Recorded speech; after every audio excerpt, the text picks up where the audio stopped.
Hello, Chem 110. This video is about the basics of dimensional analysis. And in class, what I told you is that all dimensional analysis has this form. You have what I like to call your starting point.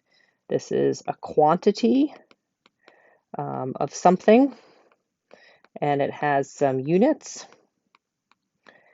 And in dimensional analysis, you take this starting point and you multiply it by a conversion factor. And I'm going to specifically write conversion factor like this. Conversion factor, so it looks like a fraction or a ratio, because that's what it is. This is a ratio where the numerator and the denominator are equivalent. And they're equivalent, but they have different units, sometimes different substances, because in chemistry we like to change one substance to another. But the two things are equivalent, so I wrote it that way so it looks sort of like a fraction or a ratio. And in basic dimensional analysis, you just have one conversion and you get to your end point, which is some quantity in desired units. So whether you desired it or the problem told you to desire it, you desired to change to some units. And so we'll eventually get to dimensional analysis problems very soon that have more than one conversion factor. But for today, we're just going to look at things with one conversion factor. And this is really going to focus on how do we use those conversion factors. I think the best way to talk about this is to do some examples. So I'm going to do a couple examples and then give you another problem to try. So, oops, example. The density of liquid mercury, and you may or may not know that mercury is the chemical symbol Hg. The density of liquid, it's very dense, is 13.6 grams per milliliter. I want to just pause here for a second to remind you that this is the same thing as writing 13.6 grams per milliliter that way. The -1 on milliliters here means 1 over whatever quantity that is. So you're welcome to write this however you want. I often write it times to the -1 because it's just easier to write, and you should get used to that. So I have two questions to go with this example, and if you see how to do them right away, you can just pause the video and do the questions. So question 1 is, how many grams are there in 11.2 milliliters of mercury? And then question 2 is, how many milliliters of mercury contain 10 grams? Okay, so you're welcome to just stop the video and answer those questions, and then come back to see the explanation. Or you can watch a little bit more as I sort of give you another hint and then go on. So here's, to me, what is an important point, and that is to rewrite any conversion factor in the form that I wrote up top, so as number over number inside parentheses. And so the conversion factor in both these problems is the density of mercury, and it is a conversion factor. So here, the conversion factor is 13.6 grams of mercury in every 1 milliliter. That is rewriting the density that's up here or here specifically so it looks like a fraction. And the key point in doing dimensional analysis is that, I'm going to use a periodic table soon. I'm going to move this down a little bit. The key point in conversion factors is that because they're fractions, where the numerator and the denominator are equivalent, when you have a fraction where the numerator and denominator are equivalent, that fraction's 1.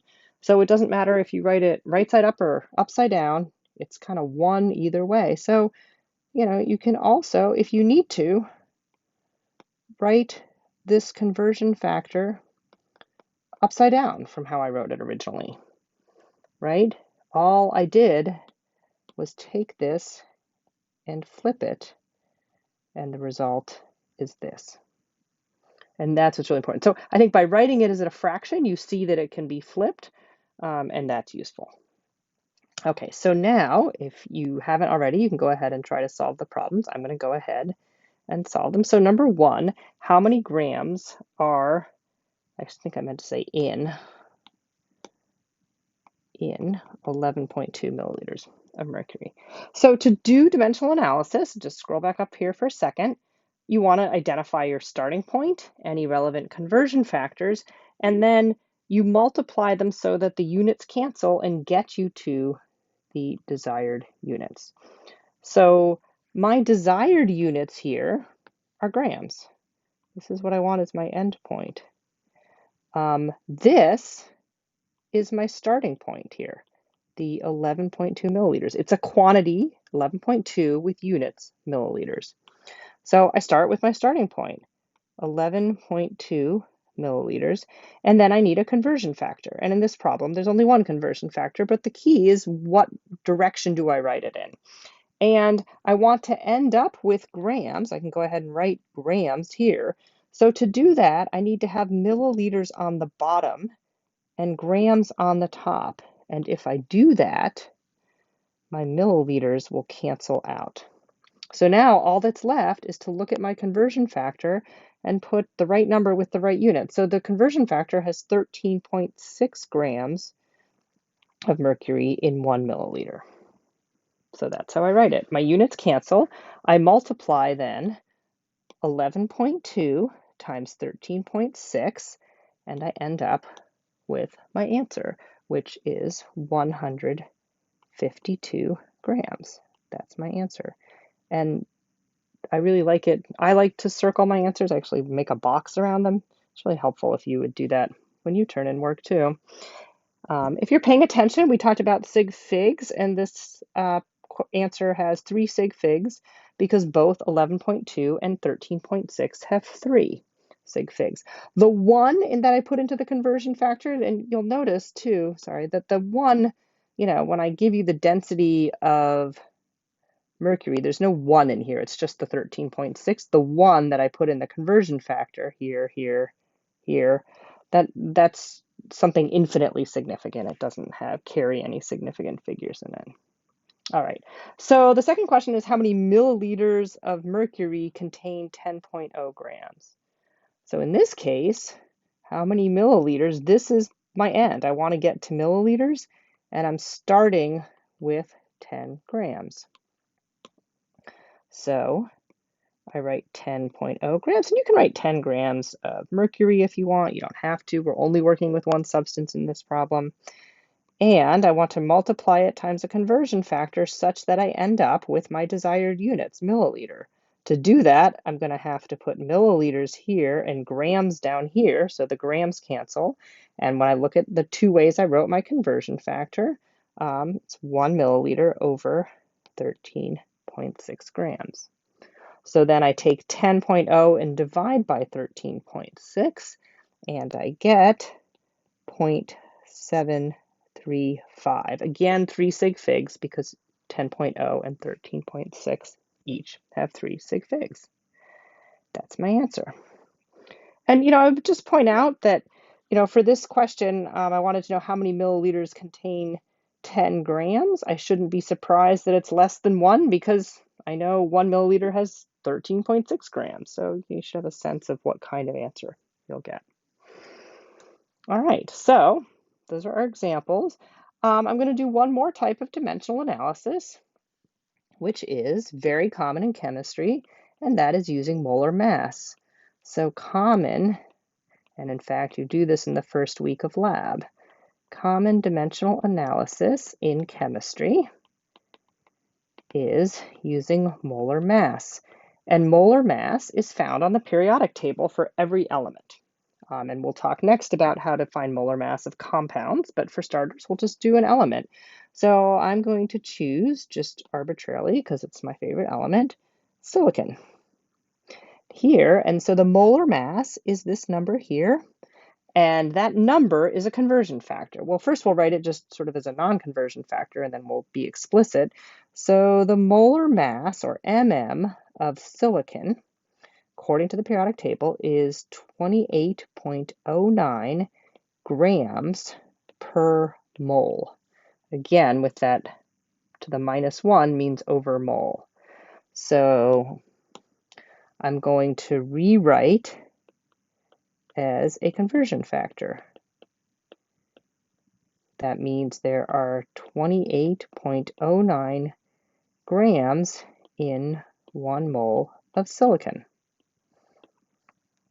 Or I can write it upside down.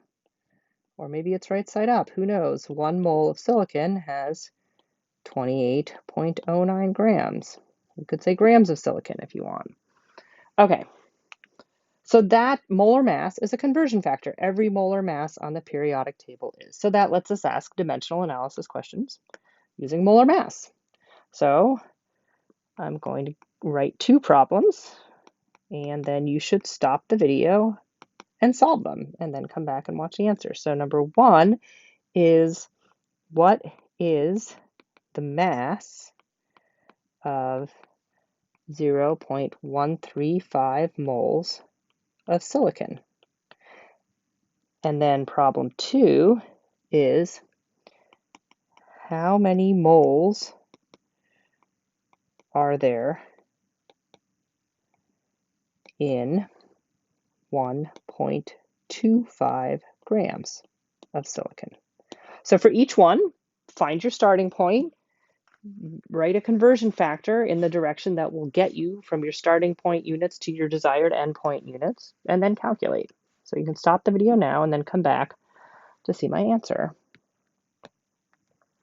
Okay, so my starting point for number 1 is 0.135 moles of silicon. I need, therefore, moles of silicon on the bottom and grams on the top to end up with mass. And I can see that 1 mole of silicon is 28.09 grams. So I multiply 0.135 times 28.09, and I end up with 3.79 grams. My answer has 3 sig figs. 1, 2, 3. Because this number has 3 sig figs, this number has 4, but we go with the smaller number. For the second problem, how many moles are there in 1.25 grams? That 1.25 grams of silicon is my starting point. I need to have moles on the top and grams on the bottom for my units to cancel. So this time I have 1 mole on the top, 28.09 grams on the bottom. So I divide 1.25 by 28.09, and I get 0.0445 mole of silicon. And that is how you do basic dimensional analysis.